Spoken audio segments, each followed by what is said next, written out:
हर देश का अपना अपना संविधान होता है। जितने भी देश हैं ना, सभी देश के अपने अपने संविधान हैं। कुछ देश का संविधान लिखित है और कुछ देश का संविधान लिखित है। और लिखित का मतलब होता है कि उसका संविधान लिखा हुआ नहीं है, और लिखित का मतलब होता है कि उसका संविधान लिखा हुआ है। और लिखित संविधान बनाने वाला विश्व का पहला देश अमेरिका, यूएसए। और विश्व का सबसे बड़ा लिखित संविधान जो है ना, वो भारत का। और इस संविधान का संचालन संसद से ही होती है। संविधान में क्या जोड़ना है, संविधान में क्या तोड़ना है, संविधान में क्या सुधार करना है, ये सारा का सारा काम संसद करता है। जैसे नागरिकता को लेकर संविधान में क्या जोड़ना है, जैसे आप देखें कि एनआरसी आया, सीए आया नागरिकता को लेकर, तो नागरिकता संशोधन बिल अगर आता है या अधिनियम आता है तो वो कहाँ से पास होगा? संसद से न पास होगा। आपके यहाँ मौलिक अधिकार आता है साहब, तो मौलिक अधिकार में कुछ जोड़ना है, कुछ तोड़ना है, तो कहाँ से होगा? संसद से न होगा। तो आपके संविधान में कुछ जोड़ना हो, कुछ तोड़ना हो या कुछ करना हो, ये सारा का सारा काम कहाँ से डीलिंग होती है? संसद से होती है। और उसी संसद के बारे में हमें पढ़ना है। तो बताया जाता है कि भारत की संघीय व्यवस्थापिका को संसद कहा जाता है। भारत की जो संघीय व्यवस्थापिका जो है ना, इसे हम क्या कहते हैं? संसद कहते हैं। और संसद को भारत का वेस्टमिंस्टर मॉडल भी कहा जाता है। तो कभी आपसे पूछा जाए कि भारत का वेस्टमिंस्टर मॉडल किसे कहा जाता है? किसे कहा जाता है? संसद को कहा जाता है। फिर कह रहा है कि संसदीय प्रणाली अपनाने वाला दुनिया का पहला देश इंग्लैंड है। इसीलिए इंग्लैंड की संसद को संसद की जननी कहते हैं, क्योंकि पूरी दुनिया में अगर संसदीय प्रणाली कोई अपनाया है तो वो है इंग्लैंड। इंग्लैंड को ही हम ब्रिटेन कहते हैं, इसलिए इंग्लैंड या ब्रिटेन की संसद को संसद का जननी कहा जाता है। अब यहाँ पे कह रहा है, यह है संसद। कह रहा है भारत में संसद किस देश से लिया गया है? तो इंग्लैंड से लिया गया है। और संसद का उल्लेख किस भाग में किया गया है? भाग 5। और संसद का उल्लेख किस अनुच्छेद में किया गया है? हाँ, 79 यानी 79। अब आगे देखिएगा,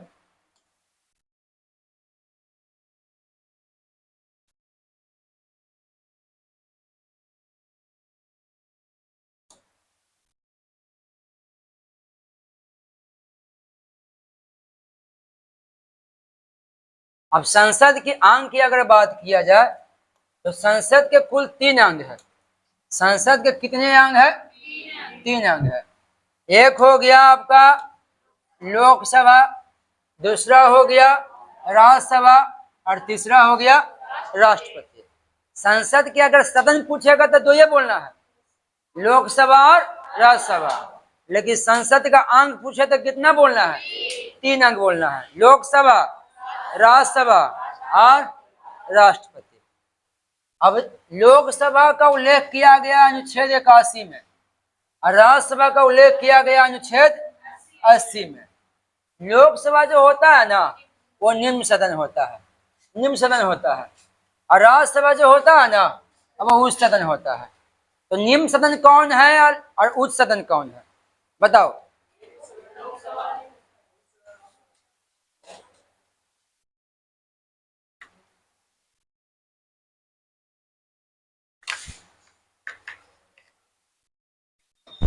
लोकसभा है निम्न सदन और राज्यसभा है उच्च सदन। लोकसभा कभी भी भंग हो सकता है, ऐसा बात है, लेकिन राज्यसभा कभी भंग नहीं होता साहब, कभी नहीं भंग होगा। लोकसभा का कार्यकाल जो होता है वो 5 वर्ष का होता है, लेकिन राज्यसभा का कार्यकाल होता है 6 वर्ष का। लोकसभा का जो अध्यक्ष जो होता है ना, अध्यक्ष जो होता है वो लोकसभा के सदस्य रहता है, लेकिन राज्यसभा का सभापति जो होता है, सभापति जो होता है वो राज्यसभा का सदस्य नहीं होता है, वो राज्यसभा का सदस्य नहीं होता है। तो लोकसभा का अध्यक्ष जो है ना, लोकसभा का जो अध्यक्ष है वो लोकसभा का क्या रहेगा, सदस्य रहेगा, लेकिन राज्यसभा का जो सभापति जो है ना वो राज्यसभा का सदस्य नहीं रहेगा। ये बनता है राष्ट्रपति, सॉरी ये बनता है कौन, उपराष्ट्रपति बनता है, उपराष्ट्रपति बनता है, उपराष्ट्रपति। अब उपराष्ट्रपति कार्यकाल होता है 5 वर्ष का। कितने वर्ष का होता है, 5 वर्ष का। राज्यसभा का सदस्य का कार्यकाल होता है 6 वर्ष का, लेकिन सभापति कार्यकाल कितने वर्ष का होता है, 5 वर्ष का। कितने वर्ष का, 5 वर्ष का। लोकसभा एक चर्चित सभा है, यहाँ चर्चा ज्यादा होता है, लेकिन राज्यसभा जो है ना वो बड़ों की सभा है। क्या है, बड़ों की सभा है। और कोई विधेयक धन विधेयक है या नहीं, कोई विधेयक धन विधेयक है या नहीं, उसका निर्णय लोकसभा अध्यक्ष करता है। देखिए राष्ट्रपति का काम है संसद के सत्र को बुलाना, यानी ये लोकसभा और राज्यसभा की सत्र को बुलाता है। अगर राष्ट्रपति को बुलाने पर इनकी बैठक होती है, इस बैठक का अध्यक्षता करेगा लोकसभा का अध्यक्ष, न कि राज्यसभा के सभापति। तो अगर राष्ट्रपति संसद की दोनों सदनों का सत्र बुलाता है तो सत्र का बैठक का अध्यक्षता कौन करेगा, लोकसभा अध्यक्ष। क्लियर। अब इसको फिर से रिपीट करते, ध्यान दीजिएगा, गौर से सुनिए। लोकसभा का उल्लेख अनुच्छेद 81 में किया गया है, तो राज्यसभा का उल्लेख अनुच्छेद 80 में किया गया है। लोकसभा निम्न सदन है तो राज्यसभा उच्च सदन है। फिर भी लोकसभा राज्यसभा से ज्यादा पावरफुल है, ज्यादा पावरफुल है। लोकसभा का जो अध्यक्ष बनता है वो लोकसभा का सदस्य रहता है, लेकिन राज्यसभा का जो सभापति बनता है वो लोकसभा का सदस्य नहीं रहता है, वो बाहर से निर्वाचित होकर आता है, जिसको हम बोलते हैं उपराष्ट्रपति। लोकसभा के कार्यकाल 5 वर्ष का होता है, तो राज्यसभा कार्यकाल 6 वर्ष का होता है। लोकसभा कभी भी भंग हो सकता है, राज्यसभा कभी भंग नहीं होता है। लोकसभा का अध्यक्ष का कार्यकाल 5 वर्ष का होता है और राज्यसभा का अध्यक्ष का सभापति का कार्यकाल 5 वर्ष का होता है, बल्कि राज्यसभा का कार्यकाल 6 वर्ष का होता है। क्लियर। चलिए अब देखिए संसद को लेकर कौन से व्यक्ति क्या बोला है उस पर हम विचार करेंगे। तो देखिए एक व्यक्ति है जिसका नाम है sir Edward Coke. Sir Edward Coke. अब सर एडवर्ड कोक को कहना है कि संसद की शक्ति और अधिकार क्षेत्र इतना सर्वोपरि है, इतना सर्वोपरि और पूर्ण है कि इसकी कोई सीमाएं नहीं बांधी जा सकती है। यानी सर एडवर्ड कोक को कहना है कि संसद की शक्ति और अधिकार क्षेत्र इतना सर्वोपरि है और पूर्ण है कि इसकी कोई सीमाएं नहीं बांधी जा सकती है। फिर डी लोम ने तो ब्रिटिश संसद के बारे में यहाँ तक कि कह डाला कि संसद सभी कुछ कर सकती है, बस स्त्री को पुरुष और पुरुष को स्त्री नहीं बना सकती है। संसद का इतना पावर है कि आपका देश में कुछ कर देगा, कुछ भी कर सकता है, बस खाली स्त्री को पुरुष और पुरुष की स्त्री नहीं बना सकता। ये बात कौन बोला है, डी लोम। कौन बोला है, डी लोम। अब आगे अब देखिएगा क्या करा संसद देश के लिखित संविधान का शिशु है। आपका देश का जो लिखित संविधान है ना उसका शिशु कौन है, संसद है। फिर कह रहा है कि संसद को यह अधिकार प्राप्त नहीं है कि वो संविधान के मूल ढांचे को परिवर्तित कर दे या नष्ट कर दे। यानी संसद को संविधान में संशोधन करने का अधिकार है, संविधान में कुछ तोड़ जोड़ करने का अधिकार है, इतना भी अधिकार नहीं है कि उसका मूल ढांचा को बदल दे। तो क्या मोदी जी 400 पार आते, मोदी जी 400 पार आते तो क्या देश का संविधान बदल जाता? नहीं बदलता साहब। मोदी जी 400 पार क्या 500 पार भी आ जाएंगे ना तो देश का संविधान नहीं बदलेगा। लेकिन लोगों ने माहौल बना दिया कि मोदी की सरकार आएगी तो संविधान बदल जाएगा। लोगों को एक डर हो गया कि नरेंद्र मोदी संविधान बदल देगा। लेकिन हमारी संविधान में लिखा हुआ है कि मोदी क्या, दुनिया के किसी भी व्यक्ति का इतना पावर नहीं है कि संविधान के मूल ढांचे को बदल दे। यानी आपको चुनाव के समय ये एक अफवाह उड़ाई गई थी कि मोदी आएगा तो संविधान बदल जाएगा, क्योंकि वो पावर इसको है ही नहीं है। इसमें साफ साफ लिख दिया गया है कि संसद को संविधान के मूल ढांचे में बदलाव लाने का कोई अधिकार नहीं है, बस तोड़ मरोड़ कर सकता है। जैसे कैसे हुआ कि हमारे संसद ने आईपीसी इंडियन पिनल कोड 1960 को बदल के कर दिया क्या, बीएनएस 2023 भारतीय न्याय संहिता। तो ये चेंजिंग कर सकता है, लेकिन ऐसा नहीं कि अम्बेडकर जी के संविधान खत्म कर देगा, ये संभव नहीं है। चलिए आगे।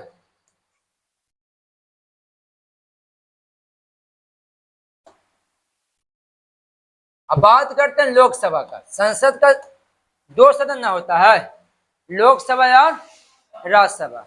अगर लोकसभा की बात करते हैं तो कहा जाता है कि लोकसभा है निम्न सदन और लोकप्रिय सदन है, बहुत फेमस है ना। तो लोकसभा क्या है, निम्न सदन है और लोकप्रिय सदन है। लोकसभा का उल्लेख अनुच्छेद 81 में किया गया है। लोकसभा में सदस्यों की अधिकतम संख्या 552 है, लेकिन वास्तविक संख्या जो है ना वो 545 है, जिसमें चुनाव जो होता है वो 543 के ऊपर होता है। हमारे यहाँ जो चुनाव होती है वो 543 सीट पर होती है। तो लोकसभा में सदस्यों की संख्या 545 और चुनाव होता है 543 पर। तो दो को कौन होता है, तो देखिएगा दो की अगर बात किया जाए तो अगर कोई ब्रिटिश व्यक्ति आज भी भारत में रह रहा है तो उसको हम आंग्ल समुदाय कह देते हैं। तो अगर कोई ब्रिटिश व्यक्ति आज भी भारत में रह रहा है तो भारत में दो चीज का मांग नहीं कर सकता है, एक व्यापार का और दूसरा चुनाव का। एक व्यापार का और दूसरा चुनाव का। तो इसको चुनाव लड़ने का अधिकार नहीं है, लेकिन राष्ट्रपति बिना चुनाव लड़े इसको लोकसभा में भेज देता है, जिसको हम आंग्ल समुदाय कहते हैं। क्या कहते हैं, आंग्ल समुदाय। तो आंग्ल समुदाय के कितने सदस्य हैं, दो गो ना।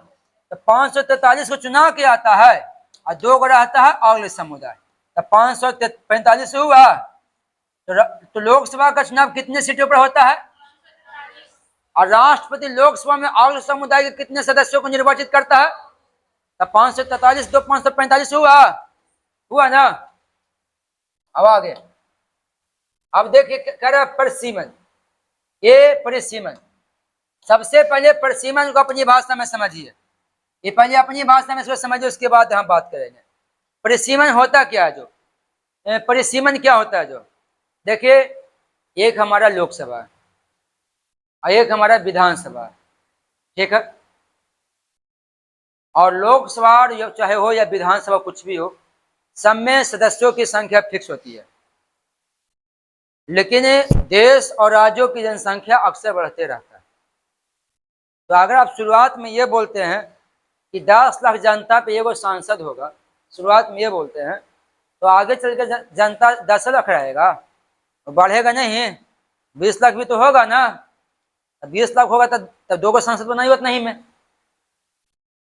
में 2 सांसद बनेगा कि नहीं बनेगा। ये पता कैसे चलेगा कि जनसंख्या बढ़ रही है और संसद बढ़ाई है। ये इसके लिए एक परिसीमन है साहब। देखिए परिसीमन क्या जो कह रहा है ना, लोकसभा और राज्य विधानसभा सीटों की सीमाओं को पुनर्निर्धारण करने के कार्य को परिसीमन कहते हैं। यानी लोकसभा और विधानसभा में जो सीट का जो सीमाएं होती है उसको हम पुनर्निर्धारित करते हैं, उसको हम बढ़ाते हैं पुनः, तो उसी को हम क्या कहते हैं, परिसीमन। यानी लोकसभा या राज्यों के विधानसभा में सीटों की संख्या में हम बढ़ोतरी करते हैं, तो उस सिस्टम को परिसीमन कहा जाता है। इस प्रक्रिया के कारण लोकसभा में अलग अलग राज्यों के आवंटित सीटों की संख्या और किसी विधानसभा की कुल सीटों की संख्या में परिवर्तन आ सकता है। मतलब आप लोकसभा में सीटों की संख्या 543 से बढ़ा के कर दीजिएगा 800, राज्यों में तो बढ़ेगा ना संख्या जी, राज्य में बढ़ेगा ना लोकसभा में, देखो हाँ फिर सटेगा उतना। फिर आगे अब देखिए परिसीमन आयोग होता है, ये है परिसीमन आयोग। तो कह रहा कि परिसीमन आयोग को नियुक्ति कौन करती है, तो परिसीमन आयोग को नियुक्त करता है राष्ट्रपति। ये नियुक्त, हाँ इसका उल्लेख किया गया अनुच्छेद 82 में। तो दो चीज याद रखिएगा, परिसीमन आयुक्त को नियुक्त कौन करता है, राष्ट्रपति। और इसका उल्लेख किस अनुच्छेद में किया गया है, 82 में किया गया है।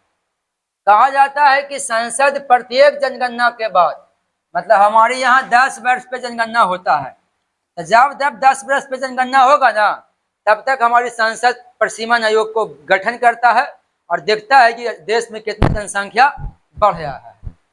तो अनुच्छेद 82 में कह रहा है कि संसद प्रत्येक जनगणना के बाद एक परिसीमन अधिनियम लागू करती है और परिसीमन आयोग की नियुक्ति राष्ट्रपति करता है।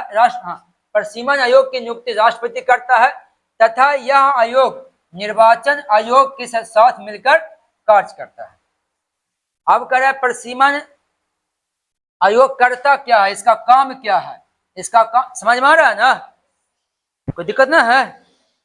इसका काम क्या है, कह रहा सभी निर्वाचन क्षेत्रों की जनसंख्या को समान करने के लिए निर्वाचन क्षेत्रों की संख्या और सीमा को निर्धारित करना। उसके बाद राज्य में अनुसूचित जनजाति जाति है तो उसका आरक्षित सीट बढ़ाइएगा कि नहीं बढ़ाइएगा। अब जनसंख्या बढ़ा, सीट बढ़ा, तो उसका आरक्षित सीट बढ़ाइएगा ना।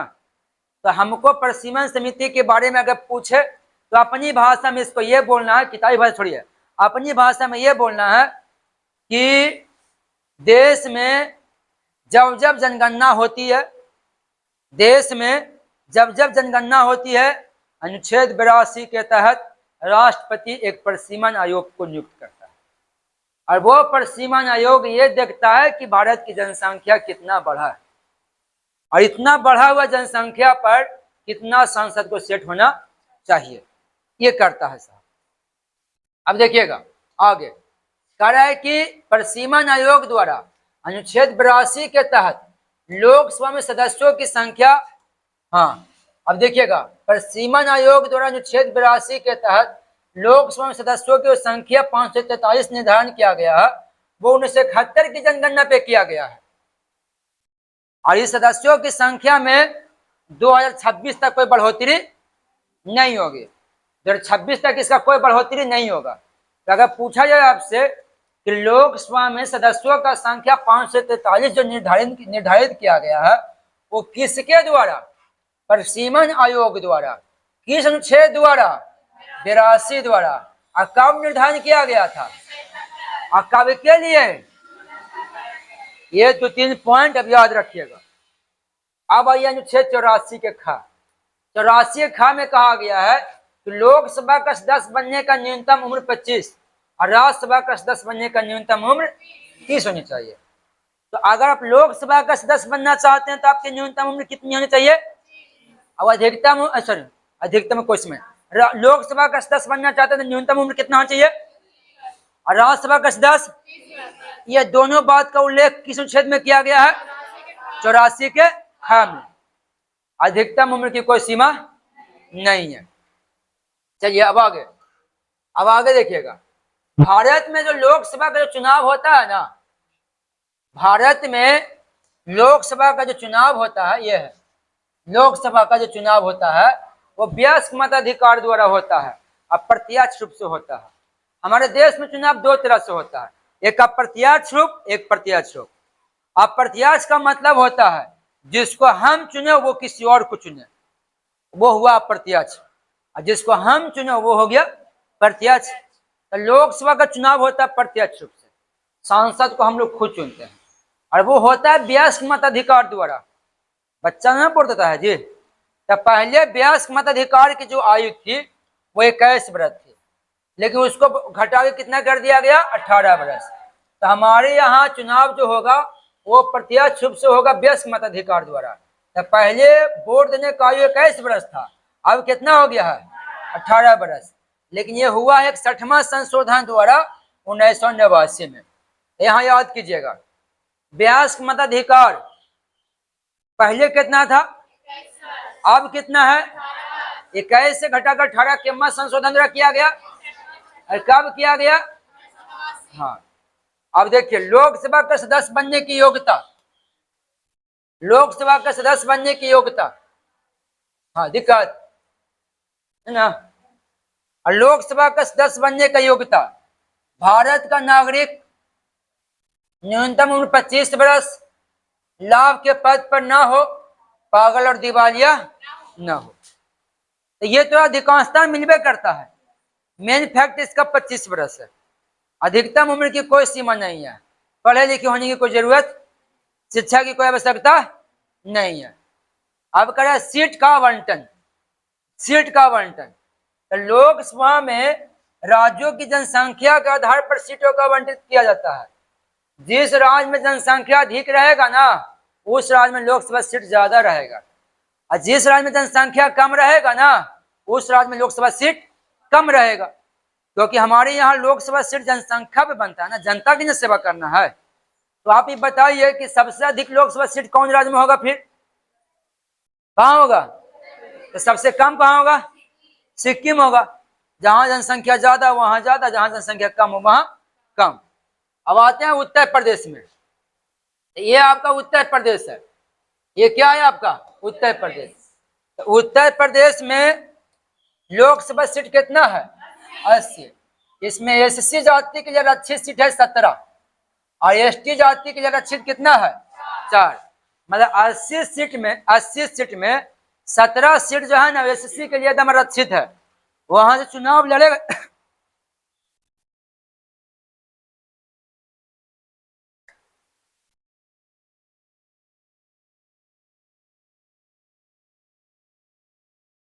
इसे सही है ना? ना सही, रिजल्ट जा रहा है ना?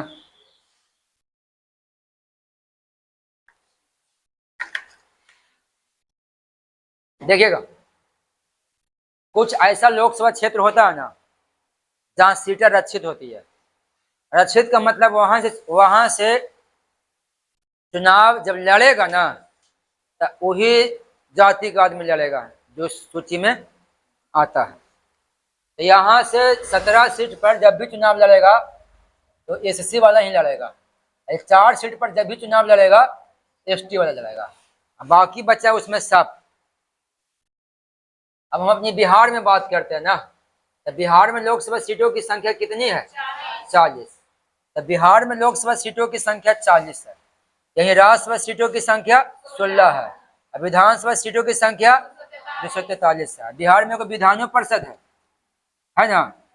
बिहार में क्या है? एक विधान परिषद है। विधान परिषद में सीटों की संख्या कितनी है? 75 है। अब करा कौन कौन सा ऐसा राज्य केंद्र शासित प्रदेश है जहां लोकसभा सीटों की संख्या 1 है? चंडीगढ़, सिक्किम, मिजोरम, नागालैंड और पुदुचेरी।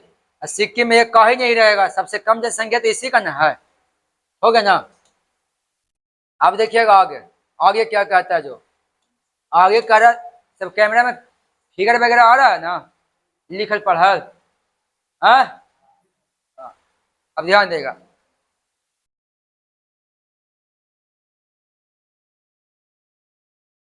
अब ध्यान देगा। कह रहा अनुच्छेद 1, अनुच्छेद 1 कह रहा है, हाँ अनुच्छेद 101, अनुच्छेद 101 कह रहा है यदि कोई सदस्य संसद की दोनों सदनों का सदस्य चुन लिया जाता है तो उसे एक सदन को से अपना पद छोड़ना होगा। मतलब लोकसभा में होता यह है कि कहीं व्यक्ति 2 जगह से चुनाव लड़ जाता है। तो अगर 2 जगह से चुनाव लड़े हैं ना, तो एक जगह से आपको इस्तीफा देना ही पड़ेगा। जैसे राहुल गांधी को ही देख लीजिए, इस बार राहुल गांधी 2 जगह से चुनाव नहीं लड़ गए थे। एक लड़े केरल से, एक लड़े यूपी से। एक बर्नाड से लड़े थे ना जी, एक उत्तर प्रदेश से भी लड़े। 2024 में लोकसभा का चुनाव हुआ, ध्यान देगा, 2024 में लोकसभा का चुनाव हुआ। इसमें राहुल गांधी 2 जगह से चुनाव लड़े। और कोई नेता दो जगह से चुनाव लड़ता क्यों है? उनको लगता है कि चलो भाई एक जगह से हार जाएंगे, एक जगह से जीत जाएंगे, तो सांसद तो कम से कम रहेंगे ना। तो राहुल गांधी चुनाव लड़ते थे केरल के वायनाड से, और एक चुनाव लड़ते थे यूपी से। यूपी में एक जगह है अमेठी, अमेठी। तो 2019 में राहुल गांधी वायनाड से चुनाव लड़े थे और अमेठी से भी लड़े थे, तो वायनाड जीत गए और अमेठी में हार गए। किससे हारे? किससे हारे अमेठी में? नहीं उनको पहचानते हैं। अरे बीजेपी से हारे तो नेता कौन है? महिला मंडल, और नरेंद्र मोदी के खास आदमी है जी। हाँ देखो लड़का पहचान गया, स्मृति ईरानी। तो स्मृति ईरानी अमेठी से लड़ती है चुनाव, पता है ना। तो स्मृति ईरानी 2019 में अमेठी में जीत गई और राहुल गांधी हार गया। तो दो जगह से चुनाव लड़ा तो राहुल गांधी को फायदा हुआ ना एक जगह से। अगर मान लीजिए राहुल गांधी लड़ता अमेठी से हार जाता तो फिर गड़बड़ था ना। तो नेता लोग दो जगह से चुनाव इसीलिए लड़ता है, एक जगह से हारेंगे ना तो कम से कम एक जगह से जीत जाएंगे ना। और 2019 में राहुल गांधी के साथ है हुआ, वायनाड से जीते और अमेठी से हार गए। अब 2024 में फिर वही कहानी दोहराया गया। राहुल गांधी फिर लड़ गए चुनाव, कहां से? वायनाड से और अमेठी से। इस बार राहुल गांधी दोनों जगह से चुनाव जीत गए। हाँ, वायनाड से भी जीत गए, अमेठी से। स्मृति ईरानी चुनाव हार गए। अब ये जब दोनों जगह से चुनाव जीत गए ना राहुल गांधी, तो आप दोनों जगह से सांसद रहेंगे ना, एक जगह से सांसद रहेंगे। तो अनुच्छेद 101 में कहा गया है कि अगर दो जगह से चुनाव जीत गए हैं बाबू, और दोनों जगह से, हाँ अगर दो जगह से चुनाव जीत गए तो एक जगह वाला आपको पद छोड़ना पड़ेगा। ये बात किस में लिखा हुआ? अनुच्छेद 101 में लिखा हुआ है। अब आगे क्या कर रहा है? यदि कोई व्यक्ति संसद की दोनों सदनों में चुन लिया जाता है, मतलब कि राज्यसभा में भी चुना जाता है और लोकसभा में चुना जाता है, ऐसे कैसे होगा? तो होता क्या है कि पहले से राज्यसभा का सदस्य रहता है बाद में, और फिर लड़ जाता है लोकसभा का चुनाव और लोकसभा वाला जीत गया, तो दो को हो गए दो सदन का। तो संसद के दो सदन है और दोनों सदन के अब सदस्य बन जाइएगा, संभव है? तो लिखा गया है कि यदि कोई व्यक्ति संसद की दोनों सदनों से चुन लिया जाता है तो उसे 10 दिन के भीतर यह बताना होगा कि उसे किस सदन में रहना है। पहले से भी चुनाव जीतले हैं और फिर चुनाव जीत गए लोग, तो दोनों सदनों से चुनाव जीते हुए हैं ना, तो आपको 10 दिन के भीतर बताना होगा कि हमको किस सदन में रहना है। अगर सूचना ना देते हैं तो राज्यसभा की सदस्यता आपकी खत्म कर दी जाएगी। नहीं, राज्यसभा का अगर जानकारी नहीं दीजिएगा ना तो राज्यसभा का सीट आपका अपने आप खाली हो जाएगा। होता क्या है, हम कहानी बताते हैं आपको लालू प्रसाद यादव का। ये लालू प्रसाद यादव की बड़ी बेटी है मीसा भारती। मीसा भारती चुनाव लड़ती थी लोकसभा का, वो चुनाव हार जाती थी, तो फिर उनको राज्यसभा का सदस्य बना दिया जाता था। अब फिर इस बार लोकसभा के चुनाव लड़ गई, इस बार जीत गई। तो हमको तो जानकारी नहीं है कुछ थे कि नहीं। अगर वो राज्यसभा के सदस्य होंगे ना तो उनको राज्यसभा वाला सदस्यता छोड़ना पड़ गया होगा, और अगर नहीं सूचना दिए होंगे ना तो 10 दिन के भीतर ऐसे भी उनका वो पद गया होगा। वो नहीं, एक और बेटी, बड़ी बेटी की बात कर रहे हैं। चलिए अब आगे आइएगा। एक उम्मीदवार लोग, समझ में आ रहा है ना बात? आ रहा है ना? एक उम्मीदवार लोकसभा का चुनाव अधिकतम 2 क्षेत्र से ही लड़ सकता है। आप 2 क्षेत्र से ही चुनाव लड़ सकते हैं, 3 4 नहीं, अधिकतम 2 ही क्षेत्र है।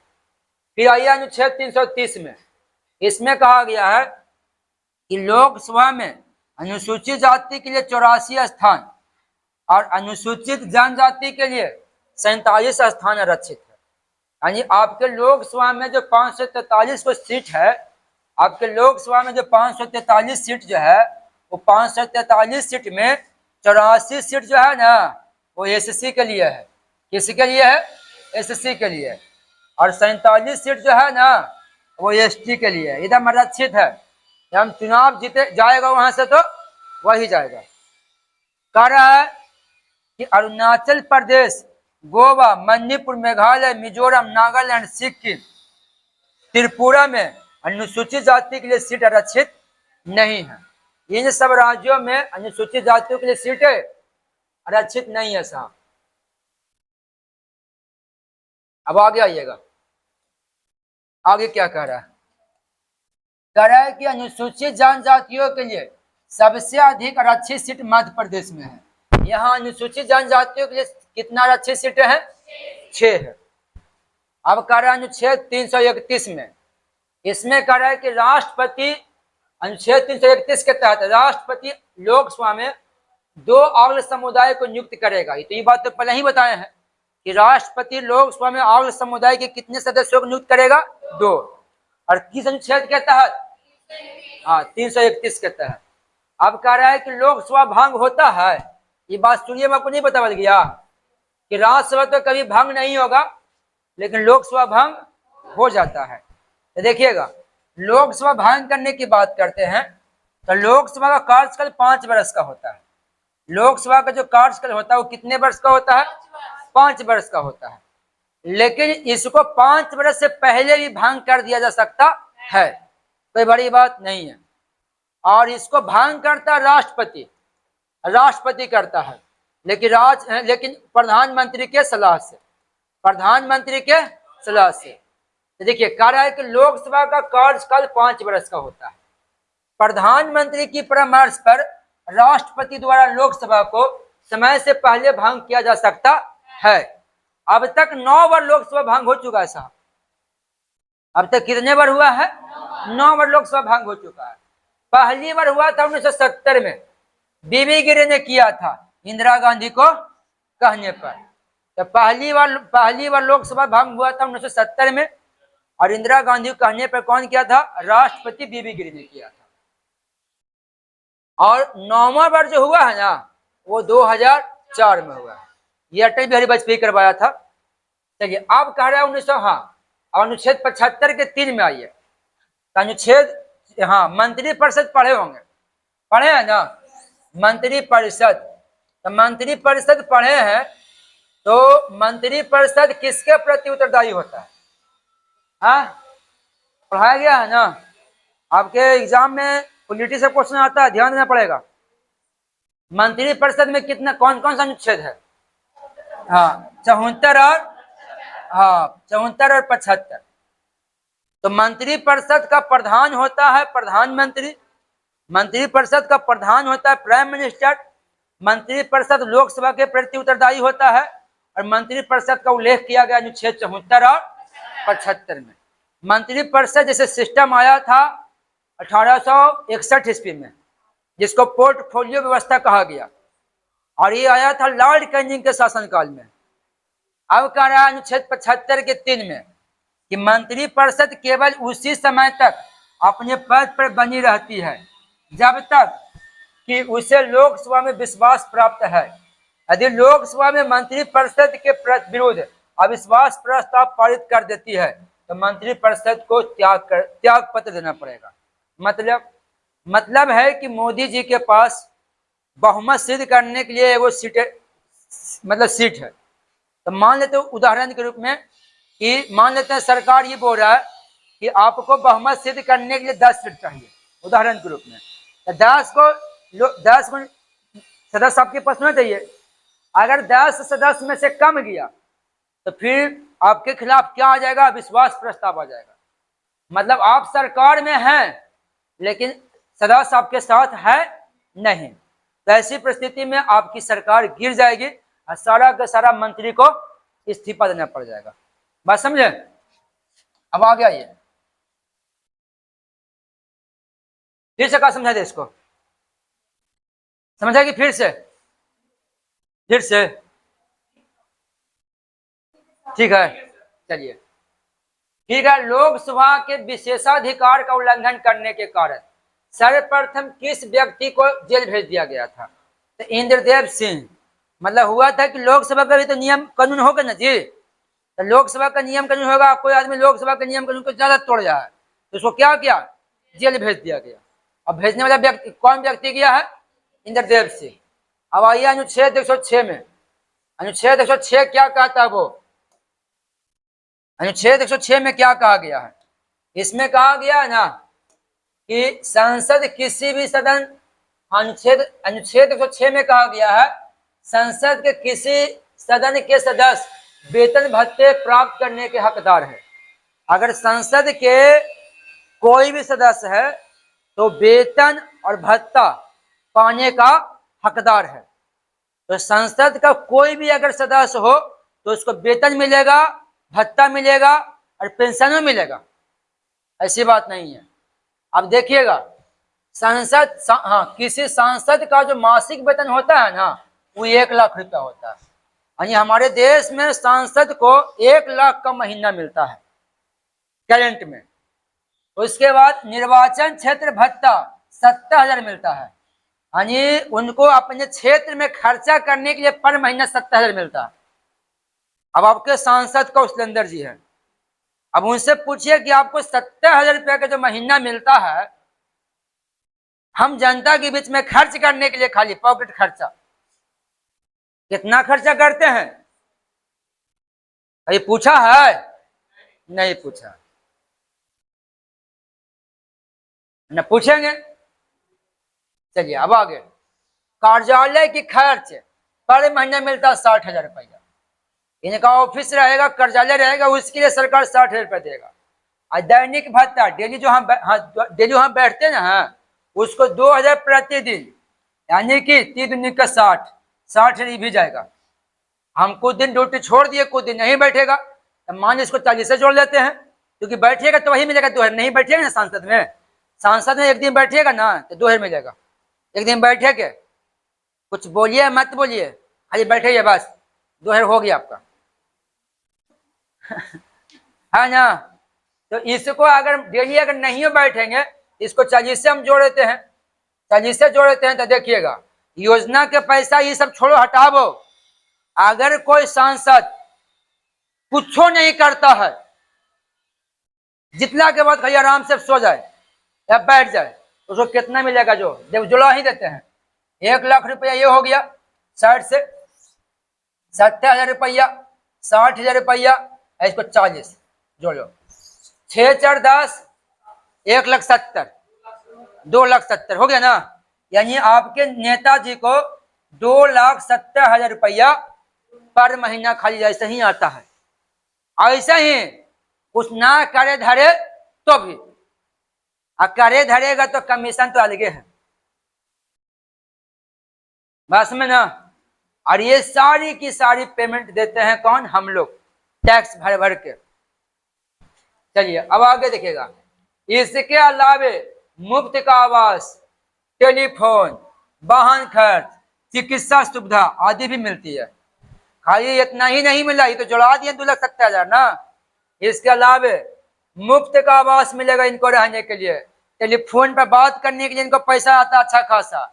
हमारे यहाँ 350 में 1 महीना फुल हो गया, अभी भी इनको आता, सरकार को भी नींद नहीं खुला, का तो बतिया लगी पैसा मिलेगा फोन पर, बताओ ना भाई। ये वाहन खर्चा, वो पेट्रोल खर्चा जो उनका गाड़ी से आए जाएंगे ना, वो सब हम ही के GST से जाता है साहब। उसके बाद बीमार पड़ गया ना तो इलाज, ऐसे ही सब पागल नहीं है बना रहता, नेता बनने लगे। आप लोग कहते क्या है कि हम समाज सेवक हैं, हम समाज का सेवा कर रहे हैं, ये समाज सेवक है साहब, देखा ना। चलिए अब ज्यादा नहीं बोलेंगे, है ना, अब ध्यान दो।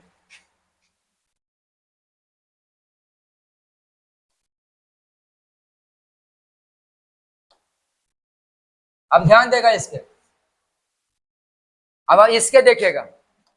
अब ये तो जुड़ा दिया उनका खर्चा, अब देखिए आगे क्या जो स्थानीय क्षेत्र की विकास योजना के अंतर्गत प्रत्येक सांसद को 5 करोड़ रुपए की विकास कार्यों का सुझाव देने का अधिकार प्राप्त है।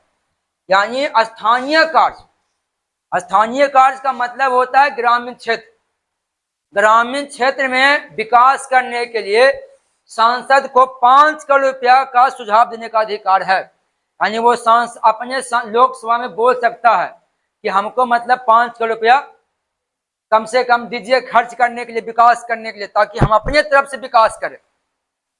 हम सांसद अपने तरफ से विकास करेगा। हाँ, अधिकार प्राप्त है। कोई भी परियोजना 10 लाख से अधिक का नहीं होगा। अगर सांसद डिमांड करता है कि हमको स्थानीय कार्य करने के लिए पैसा दीजिए, तो सरकार 5 करोड़ तक इनको अधिकार दिया है कि मांग कर सकते हैं।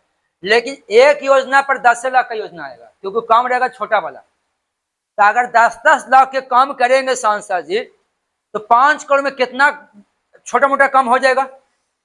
सरकार तो सही दिमाग लगाया है। अगर छोटा काम में इनको 5 करोड़ रुपए दे देंगे तो एक ही काम करके 5 करोड़ खा जाएंगे। इसको क्या है, एक बार में 10 लाख मिलेगा, और 10 लाख में अपना जो बनाना है बनाइए, और उसके बाद फिर 10 लाख मिलेगा, 10 लाख में दूसरा काम कीजिए। ठीक है।